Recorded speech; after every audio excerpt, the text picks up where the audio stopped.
The rise of fascism in Germany, spanning the period from 1933 to 1945, was a complex, multifaceted process. It was fundamentally fueled by the confluence of severe economic devastation following the crippling terms of the Treaty of Versailles and the subsequent Great Depression, a widespread sense of national humiliation, and a deep-seated political anxiety, particularly the fear of communist expansion across Europe. This volatile environment created the fertile ground that the National Socialist German Workers' Party and its leader masterfully exploited, leveraging the inherent structural weaknesses and political instability of the Weimar Republic's fledgling democratic system. This catastrophic descent into totalitarianism involved several critical and deliberate steps. Politically, the most significant was the passage of the 1933 Enabling Act, or Ermächtigungsgesetz, which, by granting the leader dictatorial powers, effectively circumvented and ultimately dismantled the legislative parliamentary authority of the Reichstag. Simultaneously, the regime instituted a pervasive, sophisticated machinery of state propaganda, helmed by Joseph Goebbels, to indoctrinate the populace, cultivate a cult of personality around the leader, and demonize designated enemies, both domestic and foreign. The establishment of the fascist state was secured through the violent and systematic suppression of all political opposition, including rival parties, trade unions, and civil society organizations, often carried out by paramilitary groups like the SA and later the SS. Finally, this process was characterized by the swift and extreme radicalization of state policies, particularly concerning race and territory. Racial policies culminated in the horrific state-sponsored persecution and eventual genocide of European Jews, the Holocaust, while territorial ambitions led directly to the abandonment of international treaties and the aggressive military expansion that precipitated the outbreak of World War II. The policy of the German government towards immigrants and those classified as non-Aryan underwent a drastic and brutal evolution between the years 1933 and 1945, driven by the core ideology of a rigid and deadly racial hierarchy. Initially, the regime focused on a policy of forced emigration, seeking to expel individuals deemed racially inferior from the Reich. This early phase saw immense pressure, discriminatory laws, and orchestrated violence aimed at coercing groups, primarily Jews, to leave Germany. As the decade progressed and the Second World War began, the regime's policy escalated from forced departure to an outright and total ban on emigration, effectively trapping its designated victims within its sphere of control. This transition marked a crucial shift from the goal of a Jew-free Germany to a broader, more lethal aim of systematic confinement and persecution. The ultimate horrific culmination of this evolution was implementation of the final solution, resulting in the systematic murder of millions in extermination camps. This unprecedented campaign of genocide was meticulously planned and executed by the German state. This persecution was not monolithic. It targeted a variety of groups that the regime designated as racially inferior, a threat to the so-called Aryan race, or asocial. The principal victims were the Jewish people, who were marked for total annihilation, and the Roma, who were also subject to mass murder. Beyond these groups, the genocidal policies and brutal persecution also extended to Black and Slavic people, particularly Polish people and Soviet prisoners of war, who were subjected to mass execution, forced labor, and systematic violence. They all were viewed by the regime as subhuman and racially undesirable. The entire scope of this policy represents one of history's most severe instances of state-sponsored racism and mass atrocity. The regime also considered homosexuals, particularly men, to be enemies of the state. Same-sex intimacy was viewed as fundamentally undermining German state ideals of racial and social purity. This was because homoerotic lifestyles were seen as subverting the leadership's vision of an unified Aryan society, which was based on German tradition, Christian morality, and absolute loyalty to the party state. While German psychologists did not agree on the origins of same sex attraction, the highest ranks of the German state, civil and military command, widely perceived homosexuality as both a social ailment and a political danger. Consequently, LGBTQ plus people were an extensively persecuted minority within the Third Reich, despite the fact that state ideology and policy regarding homoerotic intimacy were often inconsistent and ambiguous. The unsettling familiarity of the current political situation and landscape in the United States is not coincidental. It is a chilling echo of events that transpired less than a century ago, a cyclical return to tactics of division, fear, and authoritarian control. The rhetoric employed today, a blend of nationalistic fervor, demonization of the other, and overt hostility towards democratic institutions, is drawn directly from a historical playbook.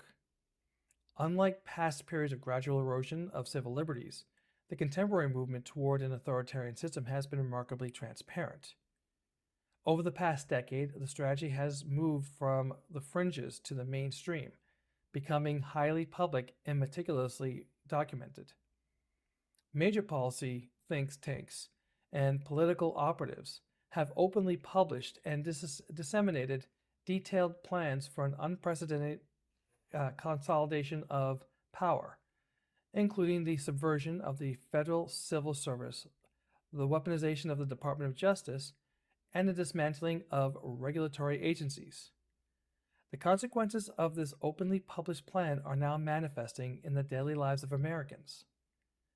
The abstract threat has become a concrete reality. Reports from multiple sources indicate a severe escalation in the actions of federal law enforcement agencies, particularly Immigration and Customs Enforcement, or ICE. Agents are allegedly operating with impunity, conducting seizures of individuals on public streets and in targeted raids. This dragnet appears to disregard established legal protections and citizenship status, creating a climate of pervasive fear among immigrants, communities, and anyone perceived as an opponent of the administration. Alarmingly, this aggressive posture has extended to members of the press whose constitutional protections are being directly challenged through detention and intimidation tactics, signaling a clear attack on the freedom of the press and the public's right to information.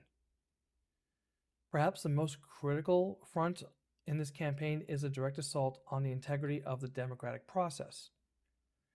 There are credible concerns that federal power is being systematically deployed to target states, particularly those with key electoral influence, in an effort to manipulate election outcomes in favor of the current administration. The spotlight is intensely focused on the state of Georgia, a state pivotal to the national balance of power. The threat of compromising the Georgia elections is imminent, driven by a series of aggressive voter suppression tactics. These tactics are reportedly being coordinated with an unprecedented deployment of federal resources, raising the specter of extreme measures, the potential for selective, high-profile FBI raids under questionable pretext, time to disrupt voter registration drives, intimidate political operatives, seize ballots, or create a false sense of security threat, is a serious concern for creating an environment of suppression. This documented speculation that the administration could invoke the Insurrection Act, claiming civil unrest or breakdown of order in major urban centers like Atlanta, thereby deploying active military or federalized National Guard troops. Such a maneuver would allow the administration to take control of local governance and potentially impose restrictions that severely impact polling places and voter access. A specific and immediate threat involves the political placement of a loyal political operative such as Pam Bondi into such a position of authority over the state elections office in Atlanta. This move would effectively bypass nonpartisan state and local officials, granting a political appointee the power to challenge voter rolls, halt ballot counting, and ultimately determine the validity of election results within a critical hub of the state's electoral infrastructure. The total of these actions suggests a systematic and well documented plan to fundamentally alter the nature of governance in the United States, moving away from a representative democracy and toward a system where the rule of law is superseded by the political will of a powerful executive branch. This is unequivocally the state sponsored intimidation of the populace. There are urgent questions that need answered. What steps can be taken to halt the erosion of our fundamental rights and protections? How can we safeguard our vulnerable neighbors from the demonstrably illegal arrests or kidnappings they are enduring? What strategies allow us to resist without becoming another victim of public execution? The complexity of the situation means there isn't a single straightforward answer or solution. Instead, multiple answers exist, and the most suitable one for each person will align with their individual risk tolerance. If you still have privilege, now's the time to use it, before the regime decides you are no longer a desirable class.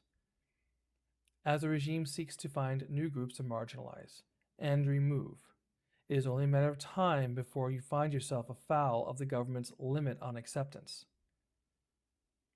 For those participating in protests, it is crucial to prioritize safety and documentation.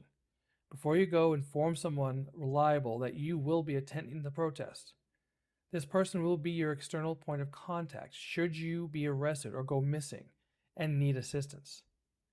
While at the protest, document the event thoroughly. Record everything and immediately upload all recordings to a secure cloud-based service. Be sure to vocally state when you are complying with the often illegal orders of ICE agents. This simple act significantly harms any narrative that you are acting aggressively. Just be advised that if you choose to attend armed, that the exercise of your Second Amendment rights may be used as a pretext for harassment, arrest, or even physical harm, possibly death.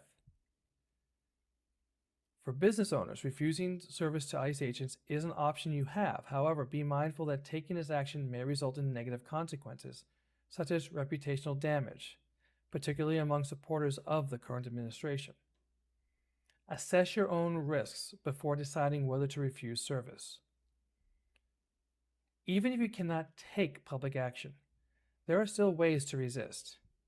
It is crucial to vote in all elections, not just the presidential race every 4 years.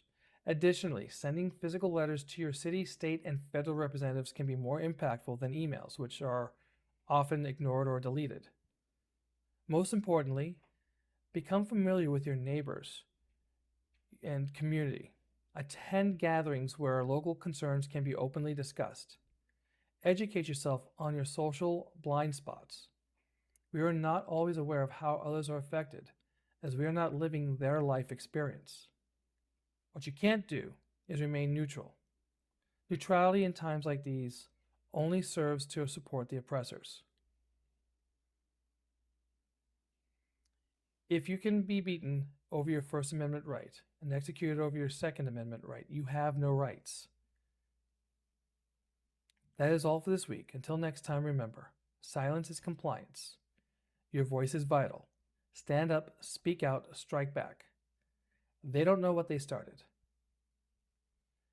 If you appreciate this content, please like, share, and subscribe. For updates, ring the bell. Your support truly helps the channel.